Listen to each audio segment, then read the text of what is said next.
we'll be looking at one of the interesting subjects when it comes to procurement. Yeah, very, very interesting subject.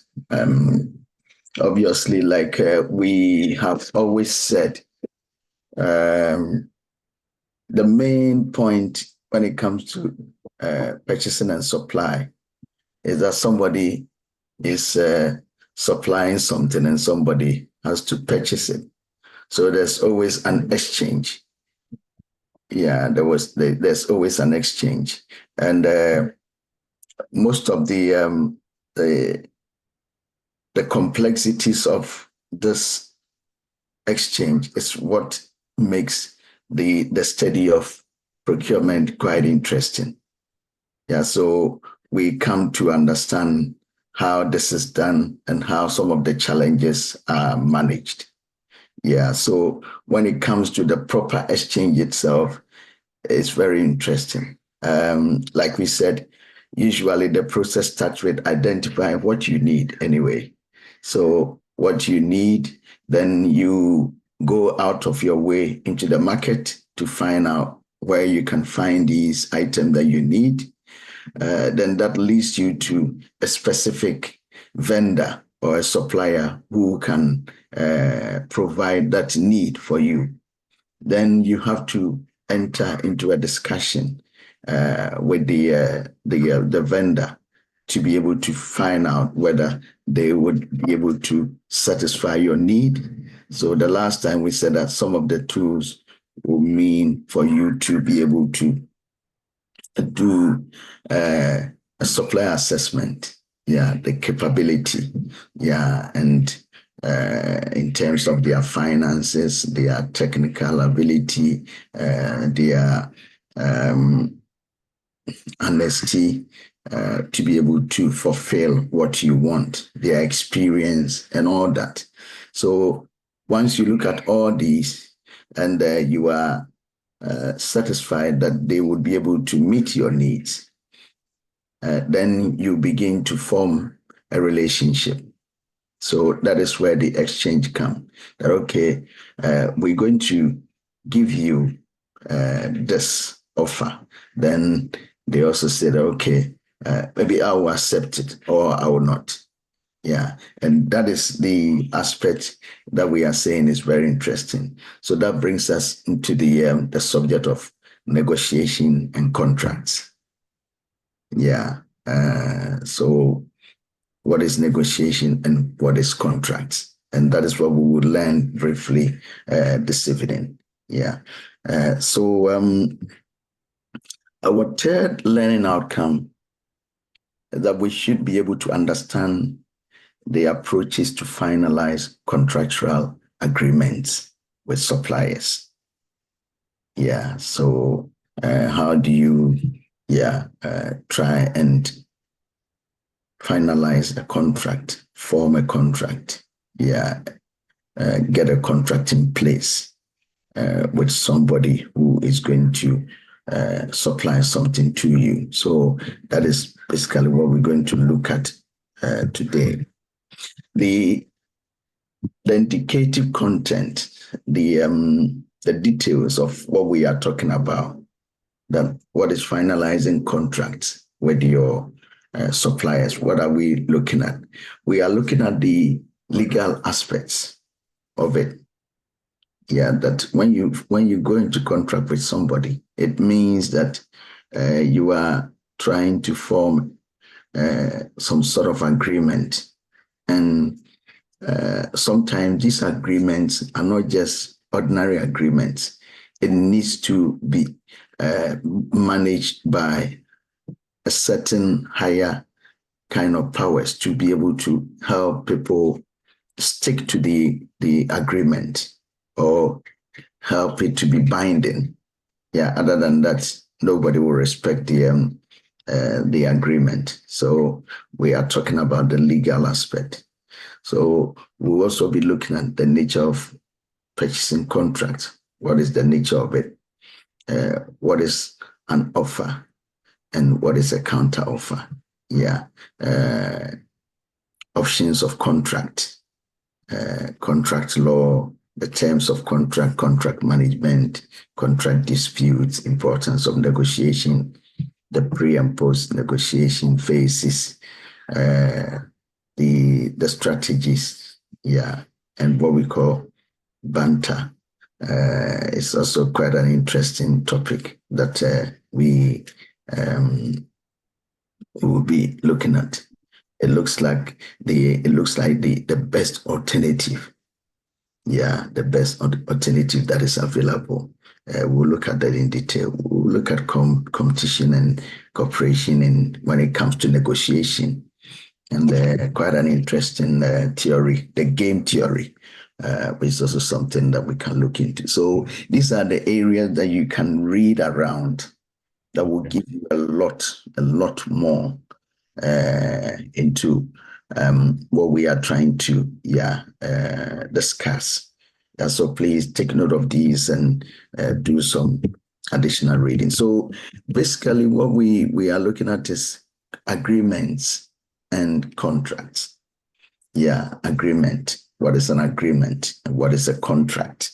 So we are saying that an agreement is just a negotiated and typically legally binding agreement between two parties as to a particular course of action they want to take. So we come together and we are saying that, okay, you will do this, you will do that. Do you agree? Yes. Okay, then let's sign something to get it binding. And that is an agreement. But we are saying that when it comes to contract, it's a written or spoken agreement, especially one concerning, example, employment, sales, tenancy, that is intended to be enforced by law. So the first one, we are saying that is legally binding, but there's another word that we are using here, enforce. So I don't know whether you can tell me the difference between something that is legally binding and something that is enforceable by law. Okay. Legally, anything that is legally binding means that it is something that the law approve of. It is an agreement that is in the right eyes of the law. Okay. Yes, and when we come to enforceable by law means that once the law has accepted that this is how would I put it? Once the law accepts that this is right. This is right in its eyes, then it means that the law will take every step to ensure that the parties in this particular agreement fulfill their part of the agreement. Okay. Meaning that if you go your way as one of the parties and not fulfill your part of the agreement, the law will come in and take take the necessary action. Yes, That's take right. the necessary actions to make sure that you comply with the agreement you have signed on. So can we take employment, for instance, as an example? Yes. What example can you? So in an employment contract, I'm sure the offer will come from the employer. Yes. That this is what you are going to do for me. This is the job description. This is the job description that I'm offering you. Yeah. And this is how much I will pay you per hour. Okay. And these are the benefits that comes with a job. Yeah. And now you, the prospective employee, will also agree to these terms by appending your signature or by accepting by word of spoken word or written agreement that yes, I have agreed to this contract. And in this situation, when the offer is now accepted by the employee or the prospective employee, Yeah. it means that the employee has accepted to do the job as per described, and the employer has also agreed to pay the employee any benefits that are accruing to the employee. Now, if any of them, in both ways, either the employer or the employee goes their way to breach the contract they have signed, the law can come in and make sure that the other person that has breached the contract will be punished, will either be punished or will be made to fulfill his part of the contract. So now if the employer says he's going to pay me £13 per hour, and I've agreed, I've done the work, and he decides to pay me £10 per hour, I can let the law knows that I have been shortchanged, and the law can take the employer on by letting them pay me what is due me and any other compensation that is due me.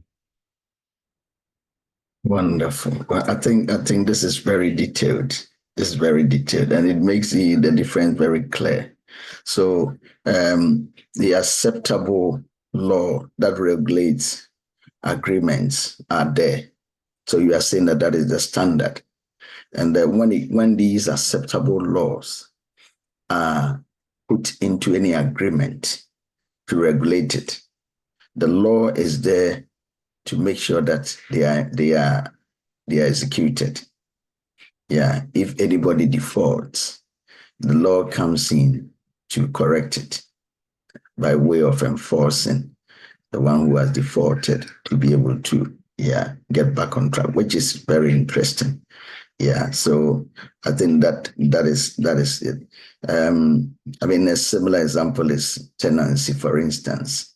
Yeah, so you go into a tenancy agreement, and you are required to keep certain terms of the agreement. Yeah, so in terms of how much you are paying, the minimum time that you can get out of the contract. Some of them are 3 months, some of them are 6 months. So if you want to exit before the 6 months, then the law would tell you that definitely you are defaulting. So you either stay on or you have to pay the penalty. So these are the two things that I want you to take note. But take note of the word negotiation. That is it plays a vital role when it comes to these agreements on both sides. Yeah. So the agreement is discussed. Another way of discussing is what we call negotiation. Discussing to reach an agreement. Yeah. Then after you've reached an agreement, it is written. Yeah. When the agreement is reached, we put it into writing, or like we said, it's a spoken agreement. So that is there. When it comes to, the types of contract, there are several of them. And what we want you to be familiar is that all the various industries have got contracts, that works within their industry. When you come to the civil engineering, they've got their own set of contracts. When you come to IT, they've got their own contracts. When you come to HR, they've got their own set of contracts. So just familiarize yourself with all these various contracts. Yeah. But what you have to understand is that there is always a customer, then there is always a supplier. So there is one who is looking for the service, and there's another party who is supposed to deliver the service. And that is where the relationship, we are saying, that can be agreed And as soon as it's agreed, there is a contract that is written or spoken to get it to be regulated. So there are several advantages when it comes to a contract that has been completely signed. So if a contract is done, we've sat down, we've negotiated and we've finally had a contract. I mean, what are some of the advantages? There are several of them, but some of them is very interesting is that it helps you to reduce time and cost in contract development, particularly if you need a very detailed discussion on negotiation, to do. So you don't do it over and over again. So if you have a contract in place for 3 years, then it means that you are not going through that exercise again for 3 years. Which is very, very important. And like we said, it helps you to avoid starting everything again. So for instance, if you look at procurement, for instance, I mean, we'll be looking at a fixed price agreement, for instance. If somebody does a fixed price agreement, then what it means is that, my price is going to be fixed for a whole 12 months. If my price is fixed for a whole 12 months, what it means is that within the 12 months, you don't have to negotiate prices again. You don't have to go back to the market and look for prices, look for 3 suppliers and compare whether the price is good or not. The exercise of getting your people to go through all that is avoided. So you don't always go back to do all the administrative work and all that. You've negotiated and you are happy that within the 1 year, you think that the price that you'll be paying is good enough. So because of that, you can look at other projects, but not to waste time on this one also. So I don't know whether that is clear. That's very clear. Okay. So those are the 2 important ones. It also means that it's something that becomes a model that can be accepted by the parties. So when we develop a contract, then over in the preceding year, sometimes we only go and change certain things on it. It's something that we've agreed. So employment contract, for instance, they just go in, then they put the names and other things, the dates and the job descriptions and all that, because all the terms will be same. So we are saying that it helps in that way. That the contract forms are even handled and designed to be free and fair for both parties. So it's something that comes to you and you are confident that this is what was decided, and I'm happy with the terms of the contract. That is why you can sign it. That is why people sign it. We are also saying that model contract forms include standard clauses that can be selected or deleted as required. So you can go through the forms. Then you would disagree or agree on certain things or seek clarifications. You are saying that, okay, your holiday days are 21 days in a year. But you want to find out why it's not 28 and it's 21. Then you'll be given an explanation, because in your previous job, it was 28. They were considering certain days, and here is 21. So you can contest some of these things, as you go through those forms. Obviously, like we said, the legal aspect of it is also very important. So you will come across certain things that you would have to maybe seek clarification before you commit to them. So all we are saying is that contract gives you a bigger picture of what you are going into, and it helps you to be protected, or you be able to bargain very well on the terms that you want to accept. Yeah, it will become more clear as we go along. But I mean, contracts, even though we are saying that it's got its own advantages, yeah, it can also have some downside. If you are not too good in negotiation, then it means that you might end up going into a contract that will not be too good for you. Yeah, the other party would have won. I mean, for instance, if you go into a negotiation with a supplier, or you are a supplier, you go into a negotiation with a buyer, and you are not experienced enough, what will happen is that the buyer will use his power to be able to take a price that would not be favorable for you. And what it means is that if you are not able to insist that, oh, this is not what I want, and you go into the contract, what will be the consequences?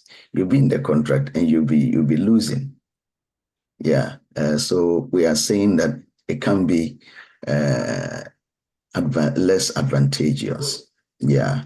If the other party is powerful, is stronger, has got a very strong negotiation terms, yeah, than you.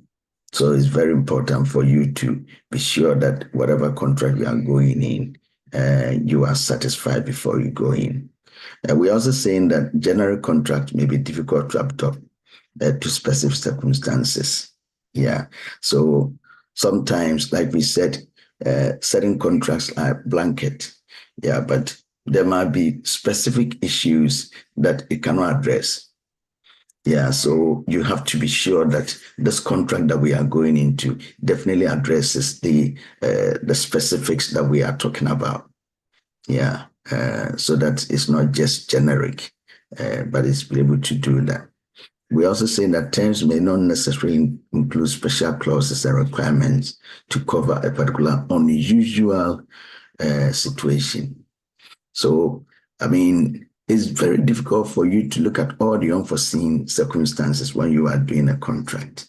So what we are saying is that there are certain areas that will still be missing. Even though you go through a lot, there still be areas that will be missing that needs to be looked at.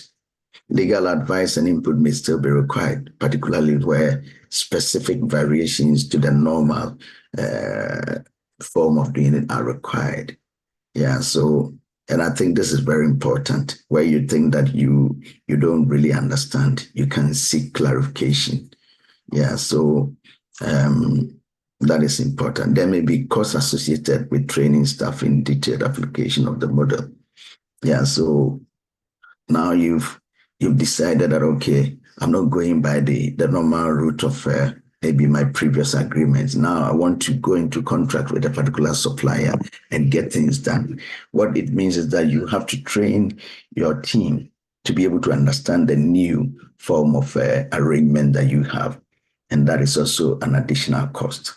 So a few of the things that you have to consider when you are doing contracts, it's not only the positive side, but a few areas that you should be mindful of.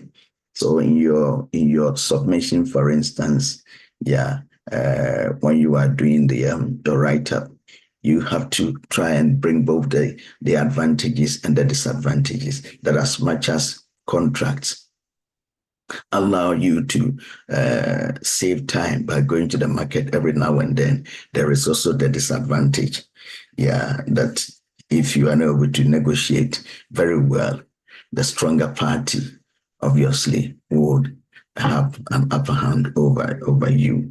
Yeah. So some of the contract types that you would come across, yeah, like I said, we've picked something relating to supply chain for you to procurement, so you to know. So like I said, the fixed price, contracts, for instance. So when we say the fixed price, it means that it's agreed that the cost involved will not vary. Yeah, it's going to be fixed over the period. Yeah, so we are saying that with a fixed price, the buyer doesn't take too much risk. Yeah, this is great for the project risk, but so great for the project budget. Yeah, so for the buyer, you want to sell something to me, and I'm saying that, okay, I'm going to give you 2 years.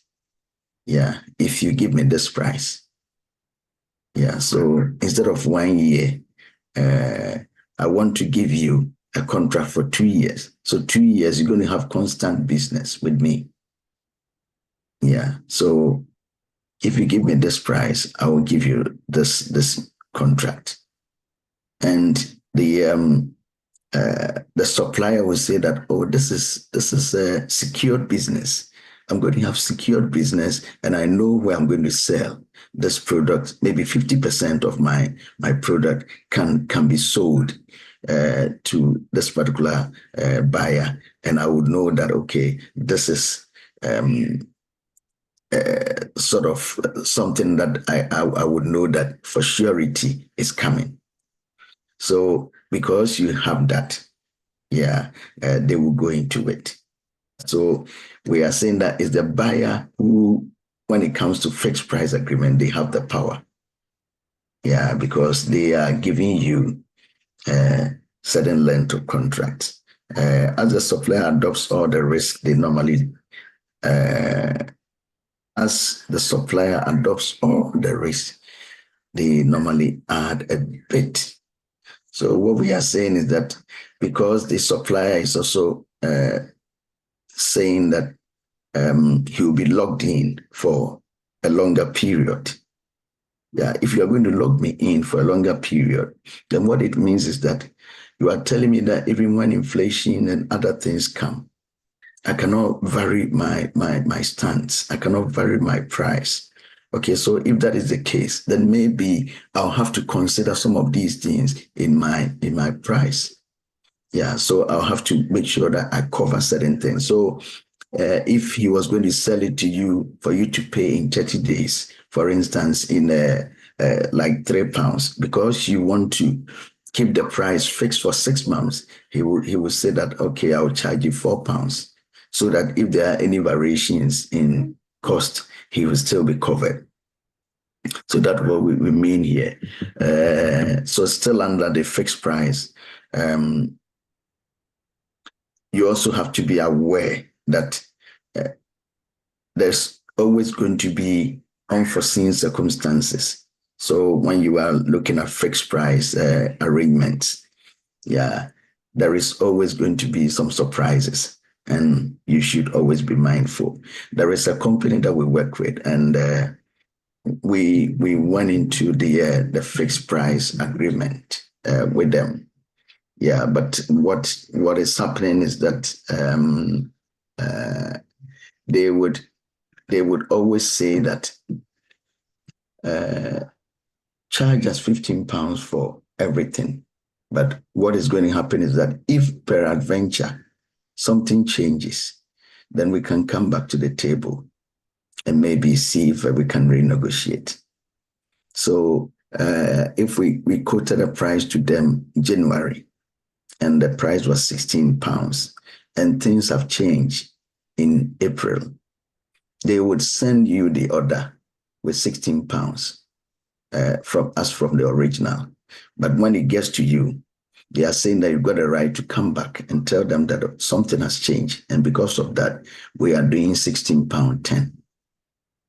And when you do that, they would consider. So all we are saying here is that the fact that somebody was able to execute something for you in like 6 weeks, yeah, or maybe 6 appearances or 6 workshops, doesn't mean that they'll be able to do it again in another scenario. It might change, and you should be aware of that. That is also important. And if the last point is also very important, Yeah, if you are dealing with somebody that you don't have any experience with, then you have to take some precautions. Yeah, because if they get it wrong, it means that you are going to be in deep trouble.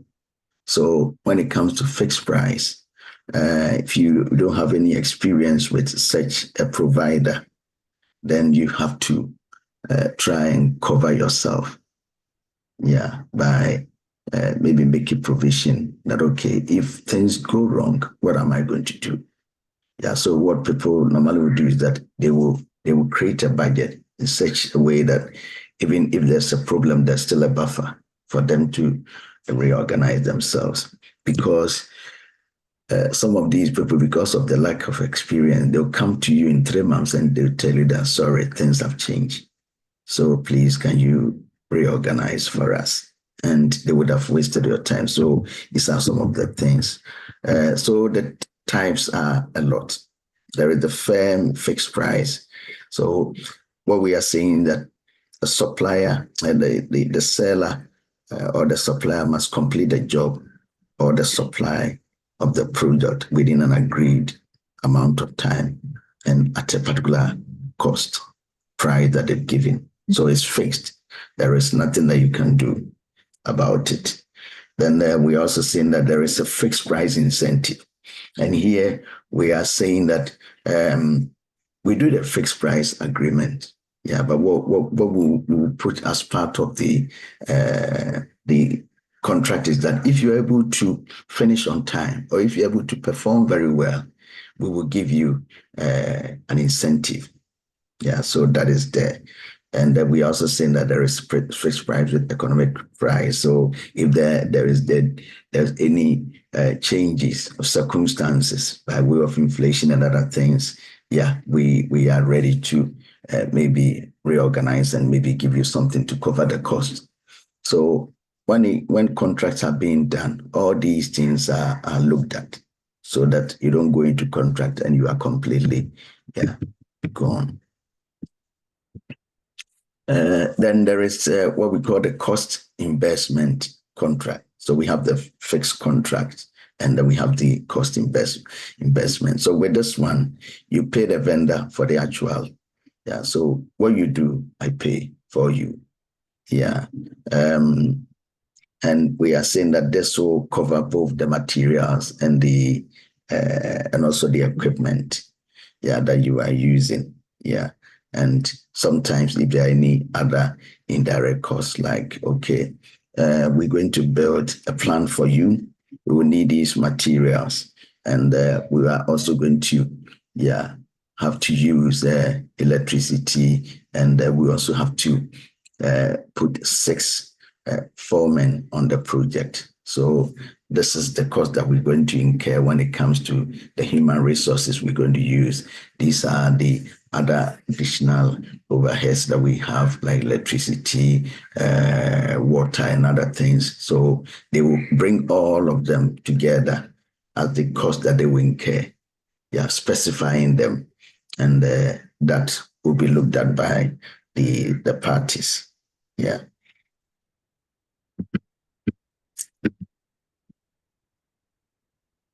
So for the cost investment, we have this one also, which is similar to the fixed price. So for instance, the cost plus is that the buyer pays the supplier for all incurred costs plus any negotiated fee, which is paid regardless of the supplier's performance. So what has been agreed is that, okay,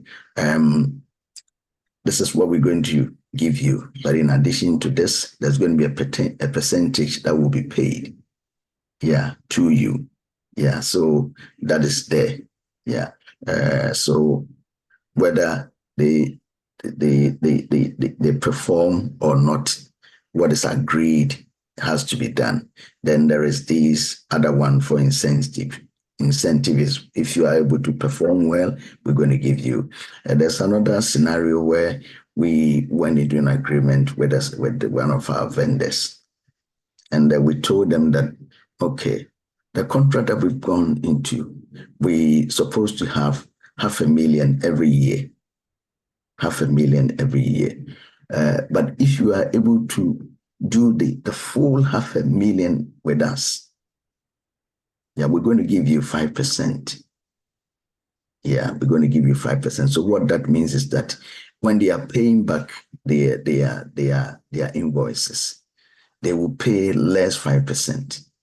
So we're giving them 5% incentive.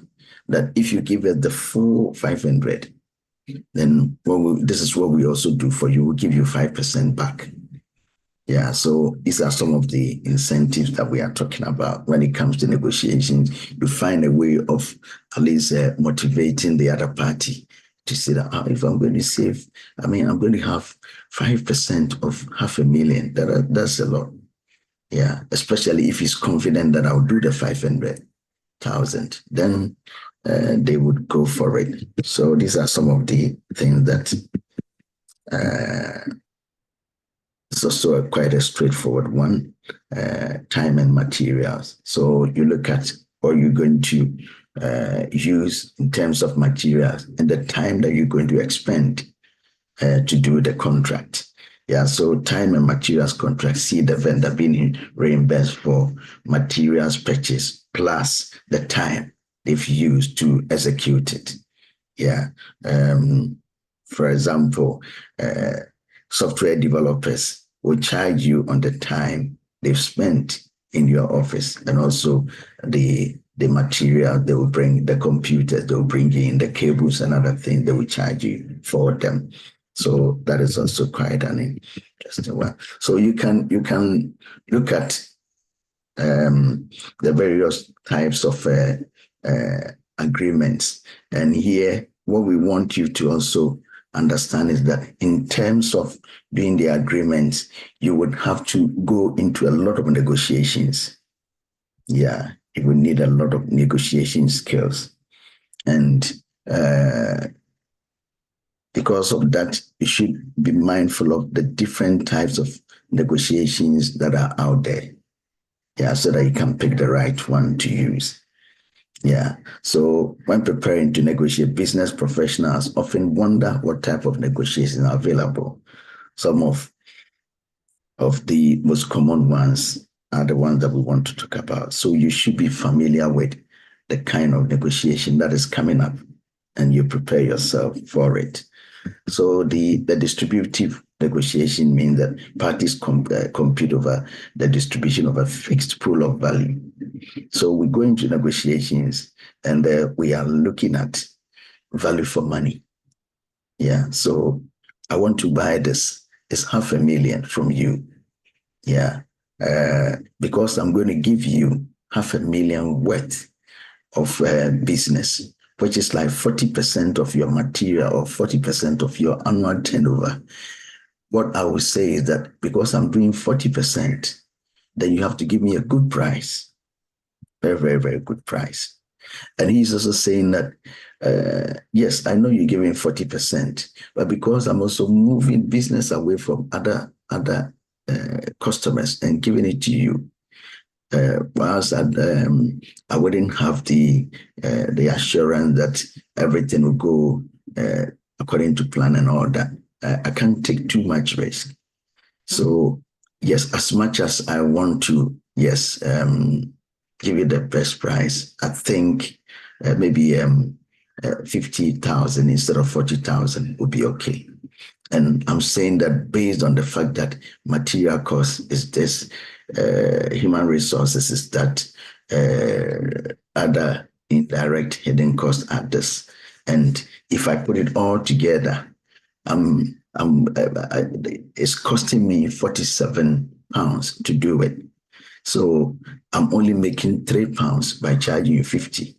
So if you want to give me 40, it means that I'm losing out. So they are fighting over how much are they fighting over? How many pounds are they fighting over now? 3. Yeah, the 3 either 3 less or 3. Either 3 less or 3. So 50, either 47 or 50. Yeah, but the buyer is saying they'll pay 40. Okay, so yes. Yeah. So if the buyer is saying 40 and these people are saying 50, so what are they finding? That will be 10. That's right. So it's the 10 that they are fighting, over.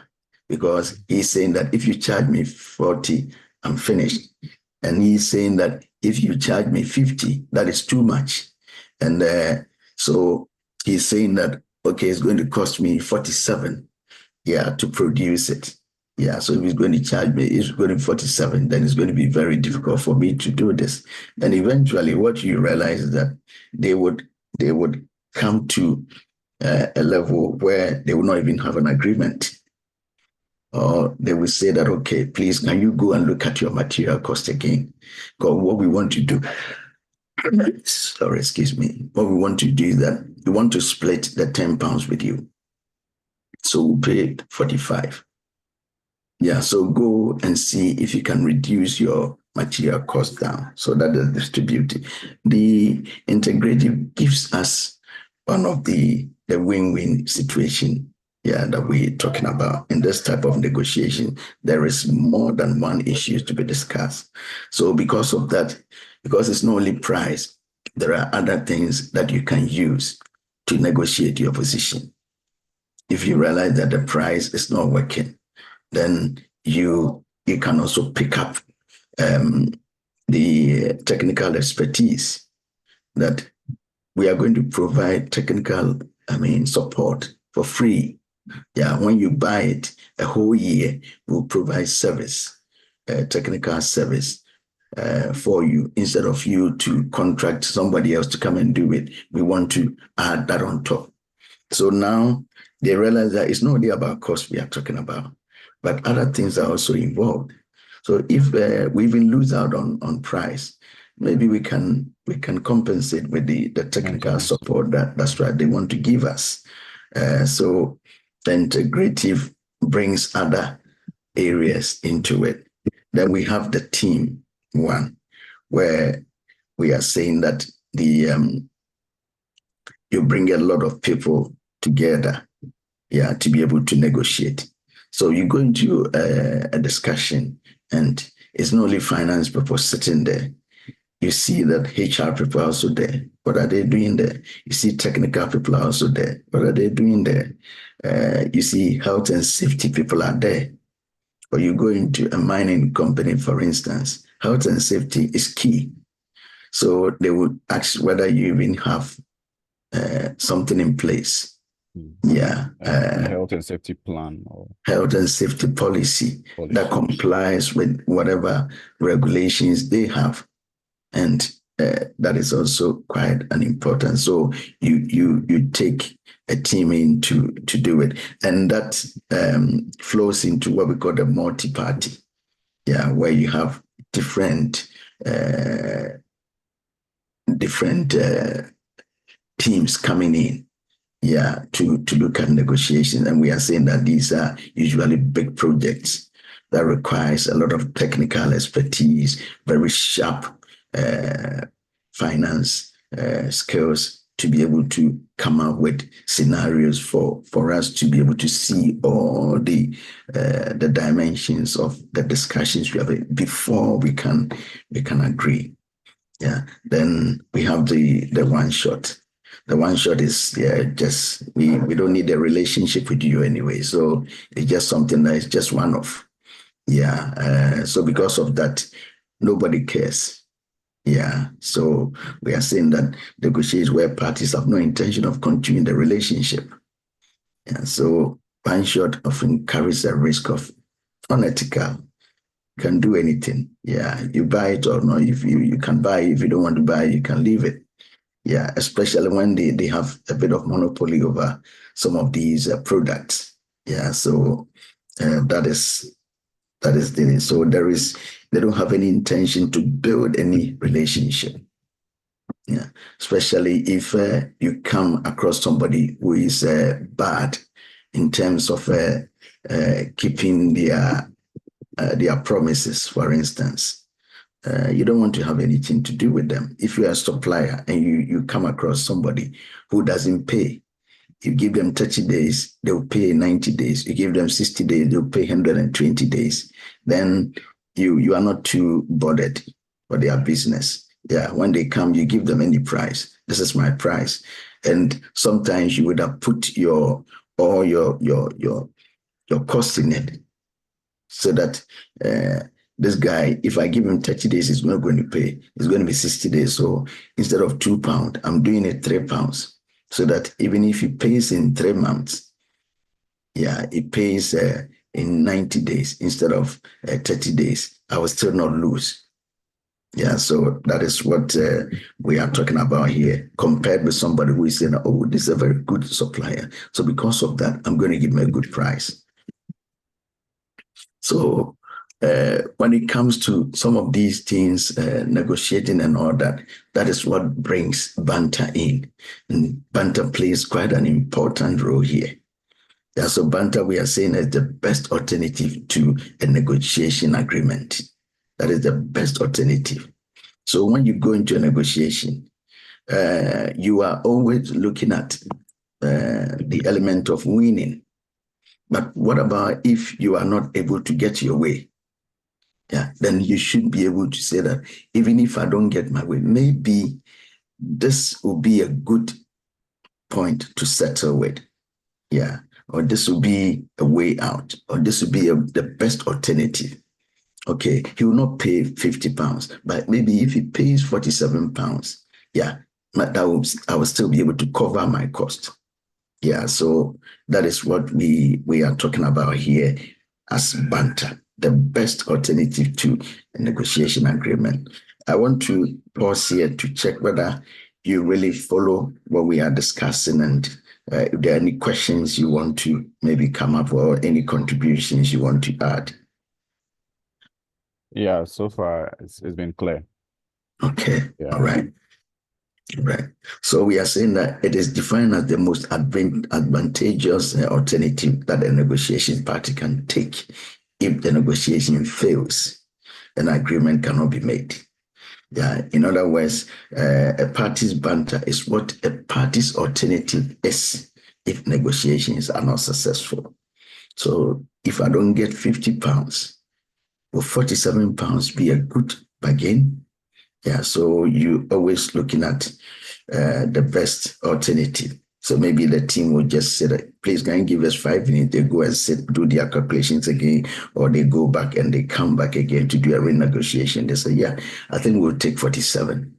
Yeah, then you shake hands. Thank you very much for accepting our offer. Why? Because you've seen that 47 can still, yeah, do the business for you. So that is what we are saying. There are a lot of importance here. So it's good for you to always enter any negotiations with that in mind. Yeah, any negotiation, you have to do that. It's good because it provides an alternative if you don't get your way, the original plan doesn't work. It provides you with a bit of strength, yeah, so that you are always negotiating and you are looking at the alternative. Yeah, okay, let's go into this. £50, we'll start with £50 and we'll negotiate. If we're able to get 49, that's great. But the worst we want to do is 47. So you are looking at that, and you are always trying to defend that. We are saying that it determines your reservation point. That's the worst you want to accept on that. So a very simple model of banter, which you would be able to, yeah, find. So when you go into the negotiation, we have the ZOPA, that is the zone of potential agreement. Yeah, so that is the middle point where people are settling to say that, okay, this is a good, yeah, alternative that maybe I'll be looking at. Okay, so the supplier on the left, for instance, yeah, the buyer on the right and the supplier on the left and the supplier on the right. Yeah, so what we are saying is that this is where the buyer wants to sit. That is the best desired price he wants to get. And this is the worst. Yeah. So if I'm paying this amount, then that is too much. Yeah, that is too much. But if I pay like £40, I'll be happy. No, I don't think I'll be able to do £50. Yeah, so if that is not the case, if I don't get them to give me £40 and I don't want them to give me £50, then what is the best alternative that I will be able to negotiate? And it's the same with the supplier. Yeah, the supplier is saying that this is the best price I want them to give me, and this is the lowest I want them to mention in the meeting. Based on that, if they are not able to do it, what sort of alternative am I happy with? And that is what we are talking about. So we are saying that, for instance, if a buyer offers a price that is lower than this supplier's worst case, see, the buyer offers a price that is lower than the supplier's worst case, then the supplier is better off going with an alternative. Yeah. The buyer is saying that I'll do 40. And like we said, the supplier is saying that, no, I think 47 will be the least that we should go. Yeah, the least that we should go. So if this is the situation, then the buyer will have to, if it's 50, for instance, then the buyer will be better off to look at maybe 47, not to lose out completely. Yeah, I don't know whether that makes sense. Yeah. Then look at the other side. The supplier offers a price that is higher than the buyer's worst case. The supplier, he offers a price that is higher than the buyer's worst case. Then the buyer is better off with an alternative. So the supplier is saying that 50%, and the buyer is saying that no. 40 is what I'm looking at. So it means that the buyer is better off to take something that will still make the supplier not charge him the full amount. Yeah. Is that making sense? Yeah, but I have a question. Yes. Yeah. Yes. So is it every situation that the buyer's partner, which is the Supplier, alternative, should the alternative always be looking at a price that you are comfortable with, or the alternative can as well be going for a different seller altogether? Yeah, the alternative, that is why we are saying that the alternative that is open to you is what you have to take. Okay. So yeah, so you are better off going with an alternative. Yeah. So if they're going to rip you off, if they're going to put you beyond your budget, then it's better for you to look at something else. Okay. Or look at somewhere else. Yeah. So in looking at somewhere else, it meant that you can as well be looking at a different seller. You can be looking at a different. Yeah, who is offering an amount that is better than the one the current seller is offering. Am I right? Yes, that will be an option for you. Yes. So it means the buyer's partner can be another seller, a different seller. Can be another seller. Yes. Right. Yeah, but what we are saying here is not another seller. Okay. What we are saying here is that when you are in a negotiation with somebody and you realize that they are not giving you what you want, what will be the best alternative that you want to take?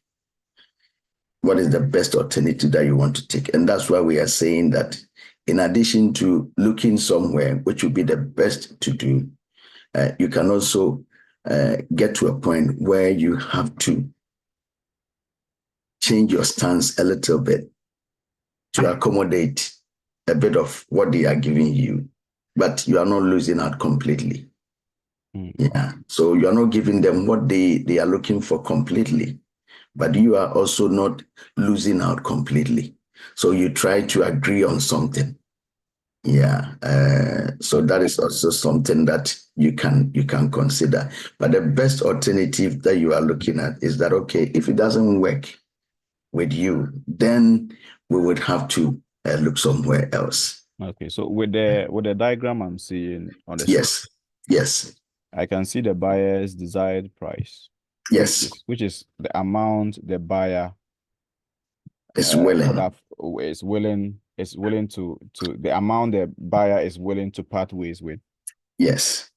and then which would make sense, or which will make economic sense to the buyer. And then the other side, which is the buyer's worst case, means that with that amount, the buyer will be losing. Yes. Yes. And then we can see that where the arrow is pointing to the right-hand side, Yes. where it says that that's the buyer's alternative. Yes. So the alternative isn't in the buyer's settlement range, which is the buyer's desired price and the buyer's worst case. Yes. So that is where, yeah. So you see that it's going into the supplier's place. Yes. You see that it's going into the supplier's place. Okay. That's right. So it means that you have to change your stance a bit to be able to at least allow a bit more room for the supplier to at least have something extra. Yeah. You give a bit more room. You have to change your stance. Yeah, because if you are saying that this is the worst you want to go, and you are not getting that, then maybe you would have to change your stance to allow a bit more room for that same supplier. Or you can decide that, okay, if that is not the case, then maybe I'll look at another supplier. Okay. In that instance. Yeah. But let's pick up this one again with other scenarios. Yeah. Maybe before we start our next session next week, tomorrow. Yeah. But I also want you to read around the game theory. The game theory is a continuation of what Banter is trying to talk about. Yeah, so game theory considers so many aspects of negotiations. It's a mathematical model, but it looks like so many elements within the negotiation that will bring you to a point where you'll be able to get what you need. And sometimes this one settles the argument and cause there to be win-win situations. Yeah, so you can read around the game theory also. Then we will start with that one when we come in tomorrow.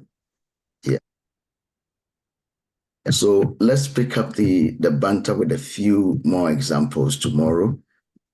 Yeah. Then we can settle in with the we can settle in with the what is the name, the game theory. So today what we've tried to look at is look at the what agreements are, what contracts are, and the elements that you have to consider when you are looking at contracts. We've mentioned the legal aspect, which we've said is enforceable and from this written form of agreement.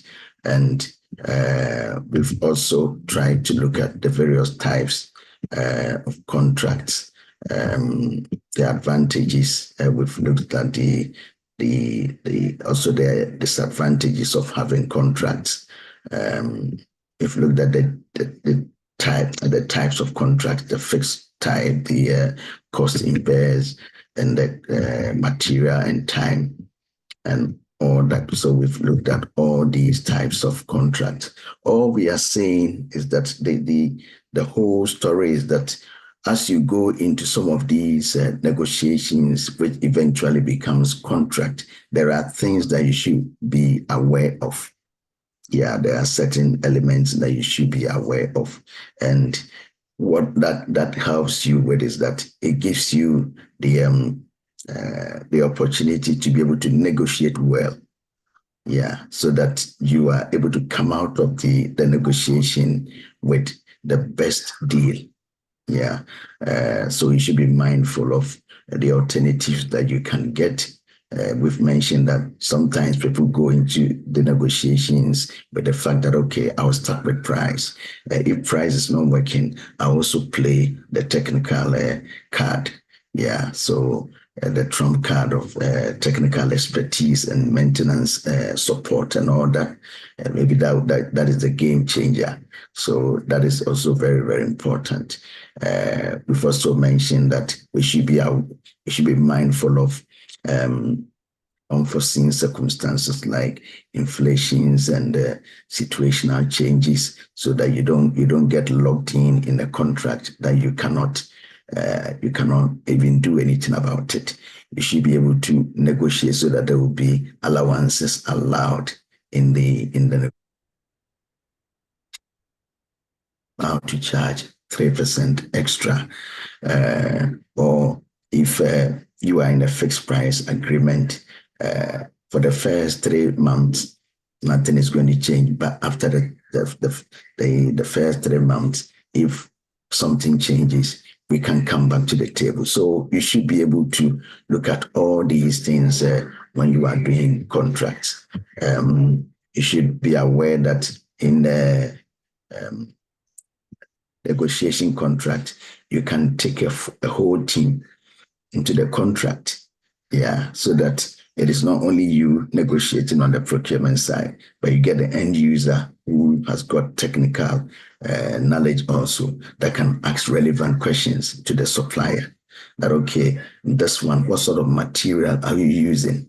Are you using cast iron, or you are using mild steel or stainless steel? Okay, if you are using stainless steel, then maybe the price you are talking about is correct. But if you are using cast iron, then cast iron is cheaper compared with stainless steel. And cast iron, this is the amount that we normally. So if you have people who have got that knowledge, they will be able to help with the negotiation. If you have got finance people, they'll be able to come up with financial parameters that will let them decide to even go back and consider their costings again. So that is extremely important. We've also mentioned that there is the integrative, where you add other things to it. Yeah, so the distributive, where you are fighting over a common value. Yeah, so the £10 that you are all fighting over, you try to see if you'll be able to get a bigger portion of that £10. Yeah, so all these things you should be aware. And what we settled on was the best alternative, which we are saying that we would look at it again tomorrow with a few more examples, just to understand the model really well. Whether it's looking at alternative outside, or just the negotiation that you are doing, that we are considering alternatives. So we can look at that, read around it, and tomorrow we can pick it up again. Then we finish with the game theory, which is also, we are saying, is a mathematical model that helps to get competitive situations under control, where people are able to settle on a win-win situation. So we would pick these two up before we start our lesson tomorrow. There are a few benefits here, and what it does, it helps you to be able to retain relationship. It gives a deeper understanding, and it helps improving the processes with the supply chain and all that. So there are some good savings with it. But obviously, like we did with the contract, there's also a downside. What are some of the limitations of game theory, which you can also look at? And that is it. There are a few, like we said, a few references here that you can use. yeah, to read around. yeah, to read around them. Yeah, so we'll end here. If you have any questions or if you have any contributions before we go. It's okay. I think the only thing is the diagram, which he said we'll take a look at it Yes, again tomorrow. So yes, it's fine. Yeah. yes, yes, Yeah. yes. So Okay. we'll pick it up again and just look at the various alternatives that we are talking about. Then we can take it from there. Okay. So enjoy the rest of your evening. Thank you. And I will see you tomorrow. Thank you very much for your time. I'm Yes. grateful. Bye. Bye. Bye. Bye. Bye. Mhm.